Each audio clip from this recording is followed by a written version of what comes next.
तो इस कहानी की शुरुआत होती है वो सॉन्ग से। एक नॉर्मल 9 to 5 जॉब करने वाला इंसान जिसके दिमाग में भी हर इंसान की तरह अमीर होने का ख्वाब था, पर इतनी जल्दी अमीर कैसे हुआ चाहता। टाइम चल रहा था 2021 का। प्रॉपर्टी के रेट्स तेजी से बढ़ते जा रहे थे। इस टाइम उसके जहन में एक प्लान आता है कि क्यों ना वो अपना घर बेचकर और कुछ लोन लेकर एक हाई फाई बिल्डिंग में एक अपार्टमेंट ले ले, जिसके बाकी पैसे वो अपनी जॉब के जरिए उतारता रहेगा और जब तक उस अपार्टमेंट की पेमेंट क्लियर नहीं होगी वो खुद भी वहाँ रह लेगा और उसके बाद वो उस अपार्टमेंट को महंगे दामों किराए पर दे देगा।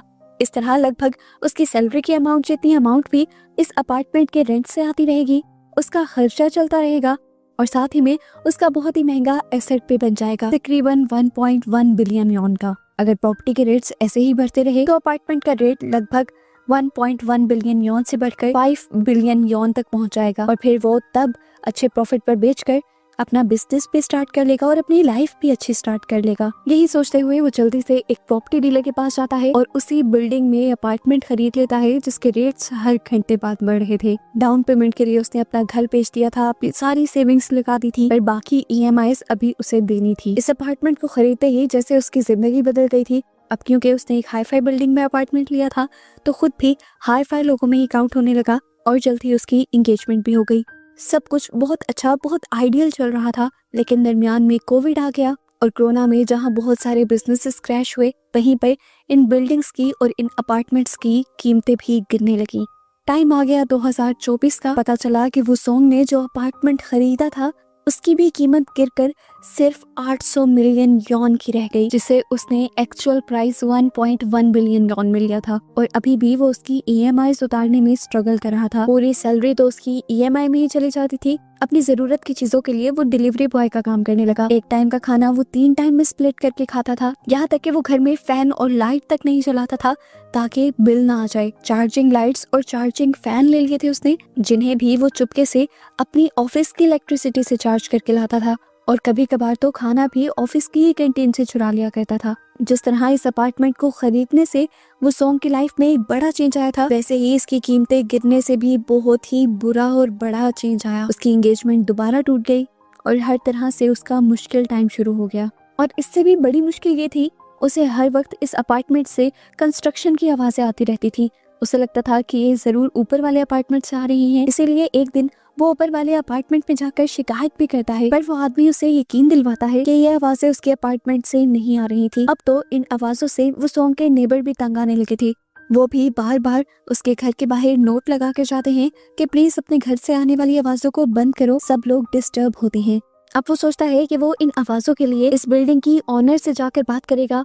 वो बिल्डिंग के ऑनर को बताता है कि उसके अपार्टमेंट से कंस्ट्रक्शन की आवाजें आती हैं, इतनी ज्यादा कि वो खुद भी सो नहीं पाता और उल्टा पूरी बिल्डिंग वाले भी उसके लिए कंप्लेन करते हैं। वो खुद भी कई मर्तबा मेंटेनेंस सेक्टर में कंप्लेन कर चुका है, पर कोई भी उसकी कंप्लेन पर एक्शन नहीं लेता। इन्हों उसे कहती है, मैं जानती हूँ कि वो आवाजें तुम्हारे अपार्टमेंट में से नहीं आती, ये बिल्डिंग में होने वाले एक कंस्ट्रक्शन इशू की वजह से है, मुझे 2 महीने का टाइम दो, मैं इसे ठीक कर लूंगी।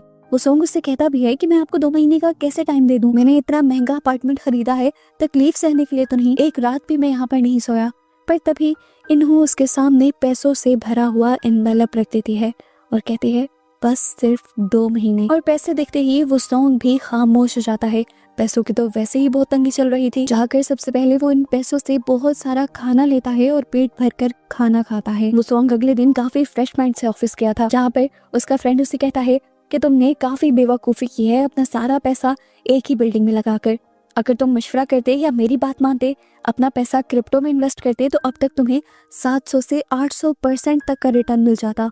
वो सॉन्ग के दोस्त को क्रिप्टो का बहुत ज्यादा एक्सपीरियंस था। वो सॉन्ग से कहता है कि आने वाले कुछ दिनों में अगर तुम क्रिप्टो में इन्वेस्ट करो तो लगभग 6 या 7 दिन बाद ही तुम्हें बहुत बड़ा रिटर्न मिल जाएगा। पर वो सॉन्ग उसे कहता है, यार मेरे पास तो पैसे ही नहीं है। उसका दोस्त उसे कहता है, ऐसा मौका बार बार नहीं आएगा, तुम्हें बस 85 मिलियन यॉन के हिस्से इकट्ठे करनी है और मैं कह रहा हूँ ना, एक मर्तबा तुमने ये काम कर लिया तो तुम्हारा सारा कर्जा एक ही झटके में खत्म हो जाएगा और तुम्हारी लाइफ आसान हो जाएगी।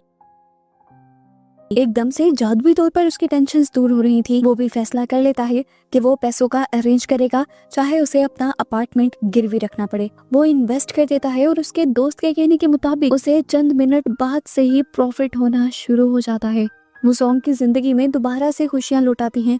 4-5 दिन तो वो ऑफिस में नहीं जाता, क्योंकि हर टाइम वो बैठा हुआ अपने मोबाइल और लैपटॉप पर बस अपना प्रॉफिट जो देख रहा था। वो सॉन्ग के दोस्त ने उससे कहा था कि बस तुम्हें 6 दिन का वेट करना होगा।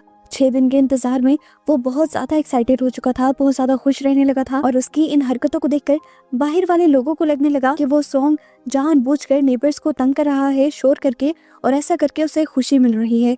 इसीलिए नेबर्स मिलकर उसकी कंप्लेंट पुलिस में कर देते हैं। पुलिस को देखकर वो सॉन्ग घबरा जाता है और सबको यकीन दिलवाने की कोशिश करता है कि ये आवाजें वो नहीं कर रहा। वो पुलिस को कहता है आप चाहे तो मेरा अपार्टमेंट चेक भी कर सकते हैं। इतनी देर में यहाँ पर इस बिल्डिंग की ऑनर अनहू भी आ जाती है और सभी लोगों को ये यकीन दिलाने की कोशिश करती है कि वो सॉन्ग तो खुद बहुत ज्यादा तंगी में है, ये आवाजें उसकी तरफ से नहीं है।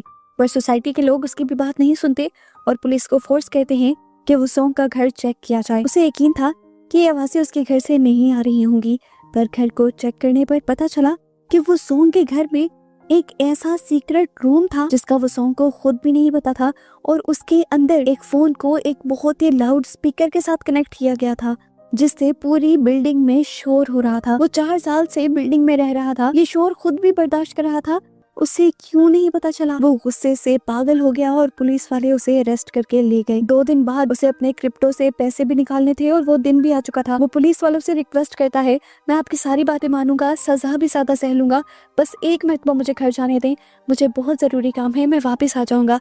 पर पुलिस वाले उसकी बात नहीं सुनते और ऐसे उसने कर्ज लेकर जो क्रिप्टो में इन्वेस्ट किया था वहाँ पर भी उसे नुकसान होना शुरू हो जाता है। वो सॉन्ग पहले बहुत बड़े कर्ज में था, ये कर्ज वो बर्दाश्त नहीं कर सकता था। वो यहाँ से वॉशरूम में जाने का बहाना बनाता है। पुलिस वाले जैसे ही उसे छोड़ते हैं तो वो पुलिस के कैबिन से अपना फोन निकालता है और पुलिस वालों के ही एक ऑफिस में जाकर वहाँ का रूम लॉक कर लेता है और जल्दी से कंप्यूटर ऑन करने लग जाता है। उसे जल्दी से अपना क्रिप्टो अकाउंट ऑन करके अपनी ट्रेड को क्लोज करना था, इससे पहले वो कर पाता पुलिस वाले दरवाजा तोड़कर अंदर आ जाते हैं और उसे खींचने लगते हैं, पर वो सॉन्ग किसी की नहीं सुनता और अपने काम में लगा रहता है। यहाँ तक कि पुलिस वाले टीजर गन से उसके हाथ पर करंट पे लगा देते हैं और वो दर्द के बावजूद बस एक क्लिक करने की कोशिश करता है, पर उससे पहले ही पुलिस वाले ने कंप्यूटर बंद कर दिया। करंट के दर्द और इस सारे सदमे से वो सॉन्ग बेहोश हो गया। उसकी लाइफ एक और मर्तबा तबाह हो चुकी थी। उसे जब होश आया तो पता चला कि उन्होंने उसकी बेल करवाने के लिए आई थी। ये साबित हो गया था कि बिल्डिंग में वो शोर जो था वो सॉन्ग की वजह से नहीं हो रहा था। जो लड़की बार बार आकर वो सॉन्ग के घर पर वो नोट चिपका रही थी, उसी का हस्बैंड इस सब में इन्वॉल्व था। वो सॉन्ग टूटा हुआ घर वापस आया तो देखा कि पीछे से लोगों ने उसका पूरा घर तहस नहस कर दिया था। वो सॉन्ग टूट गया, उसकी लाइफ में कुछ बचा ही नहीं था। जॉब भी चली गई थी, रिस्पेक्ट भी चली गई थी। ये अपार्टमेंट जिसके लिए उसने इतनी मुश्किलें सही थी वो भी उसके हाथ से चला गया था, क्योंकि कर्जा लेकर उसने क्रिप्टो में इन्वेस्ट कर दिया था। उसके पास कुछ बचा ही नहीं था, तो इस जिंदगी का भी क्या फायदा था।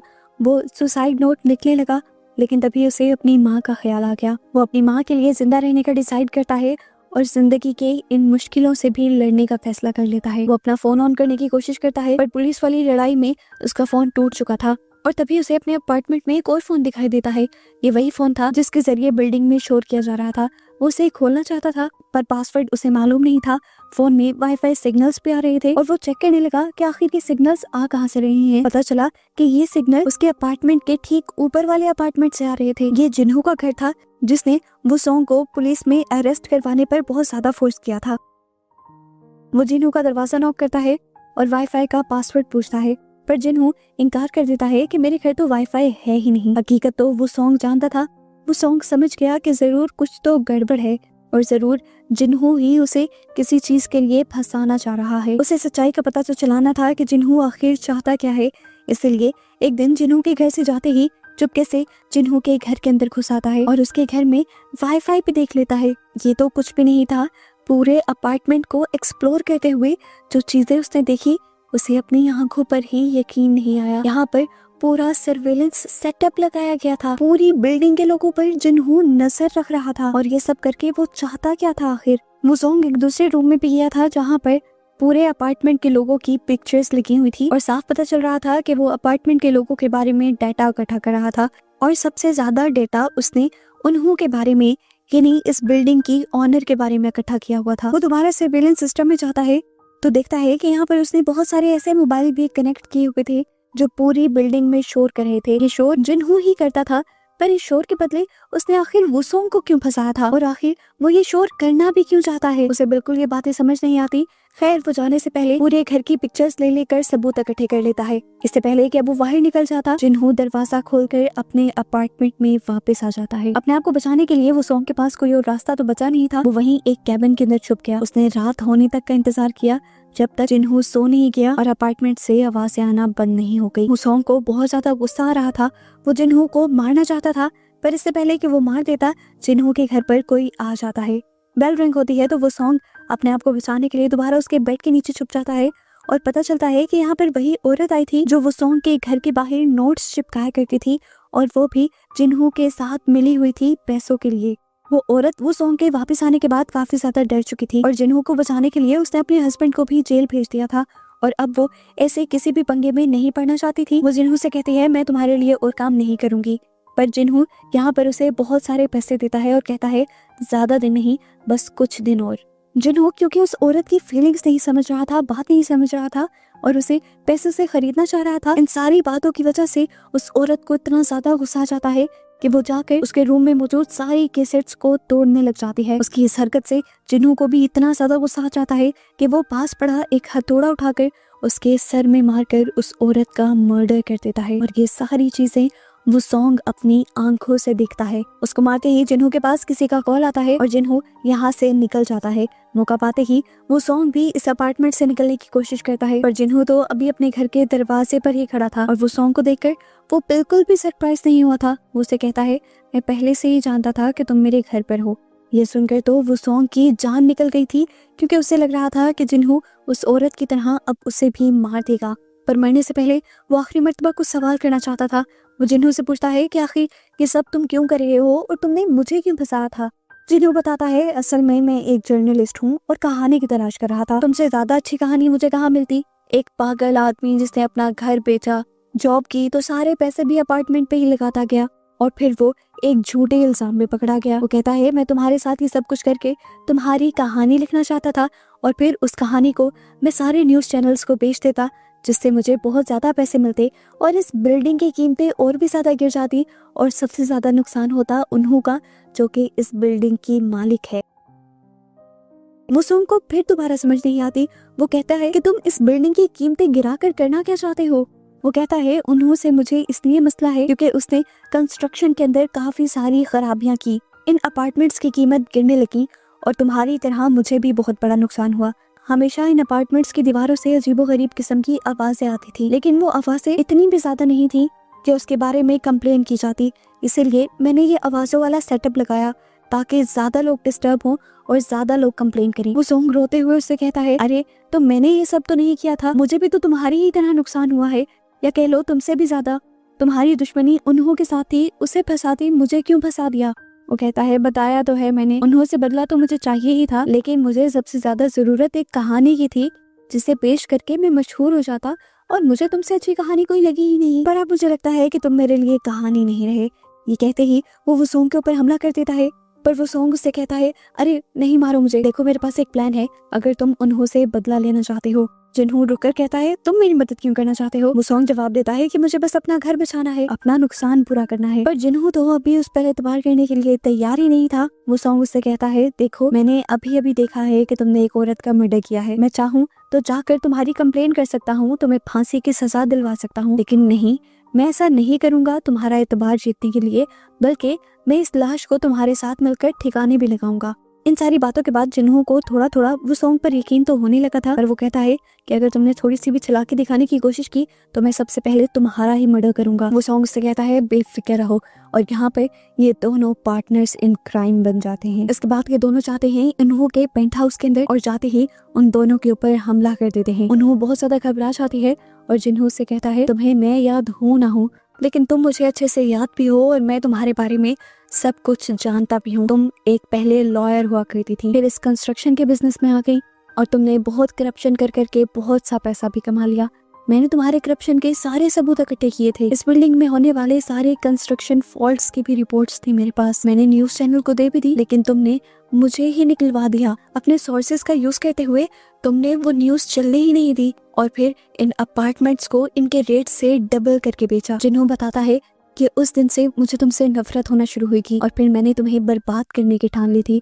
तभी मैंने ये अपार्टमेंट लिया और तब से ही मैं तुम पर नजर रख रहा हूँ। उन्हों साफ इनकार कर देती है कि तुम जिसके बारे में बात कर रहे हो वो मैं नहीं हूँ। पर जिन्हों उसकी एक नहीं सुनता और कहता है जाकर अपनी अकाउंट बुक ला कर दो मुझे। उन्हों कहती है मुझे अकाउंट बुक का नहीं पता, ये सारी चीजें मेरे हस्बैंड संभालते हैं और उन्हीं को पता होगी। अब जिन्हों गुस्से में उसके जख्मी हस्बैंड को घसीटते हुए बाहर ले जाता है, उससे लॉकर खुलवाता है, लेकिन लॉकर में कोई अकाउंट बुक उसे नहीं मिलती। इस टाइम पर वो सॉन्ग इन्हों के सामने खड़ा हुआ था।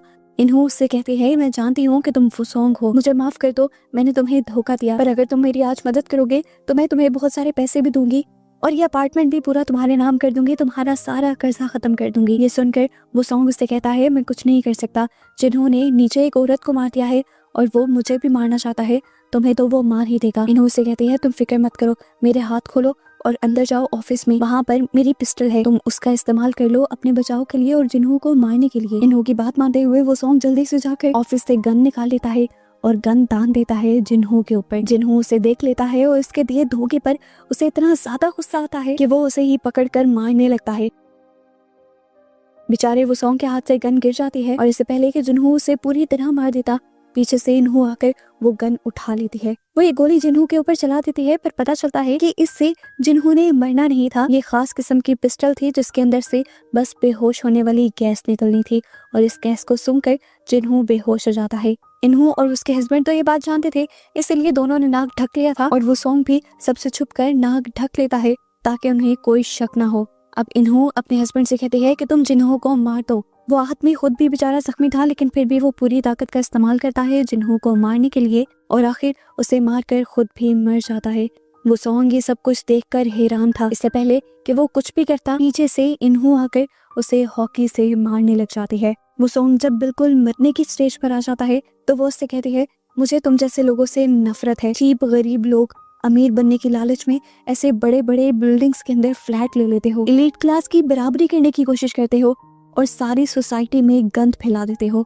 नफरत है मुझे तुम जैसे लोगों से। देखो अकाउंट बुक ढूंढ रहे थे ना, ये शेल्फ पे रखी हुई थी और तुम्हें नहीं मिली। वो अपने किए गए सारे गुनाह एक एक करके वो सॉन्ग के सामने बताती रही कॉन्फिडेंटली, क्योंकि उसे पता था कि वो सॉन्ग जिंदा तो बचने वाला है नहीं और कौन जाके बताएगा ये सारी बातें पुलिस और मीडिया को। ये सारी बातें बताने के बाद वो दोबारा से अपनी हॉकी उठा लेती है वो सॉन्ग के सर पर मारने के लिए, लेकिन तभी पीछे से जिन्हों उठकर उसका गला पकड़ लेता है और यहाँ रिवील होता है कि वो अभी मरा नहीं था, बस मरने की एक्टिंग कर रहा था ताकि इन्हों सारी चीजें खुद बोल दे। गला दबाकर अब वो इन्हों को पूरी तरह से मार देता है। इस टाइम पर जिन्हों की अपनी हालत बहुत ज्यादा खराब थी, वो सॉन्ग से कहता है ये अकाउंट बुक उठाओ और जाकर किसी भी मीडिया हाउस में दे देना ताकि इस बिल्डिंग के बारे में एक एक सबूत सबके सामने आ जाए। वो सॉन्ग भी उठकर उस बुक को उठाता है और इसी बुक के अंदर उसे वो पेज भी मिल जाता है जिसमें सबूत था कि उसने अपना अपार्टमेंट गिरवी रखा हुआ है। ये देखते हुए वो किचन की तरफ बढ़ने लग जाता है और जिन्हों कंफ्यूज होकर उससे पूछता है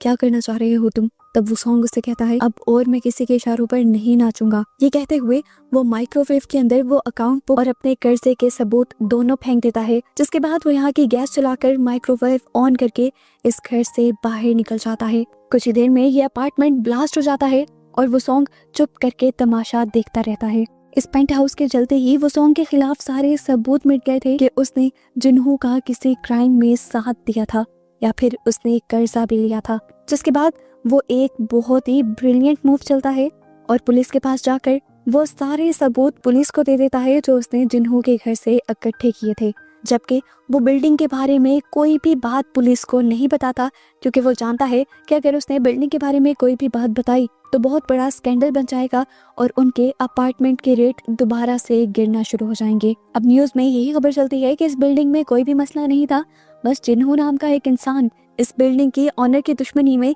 इसका नाम खराब कर रहा था।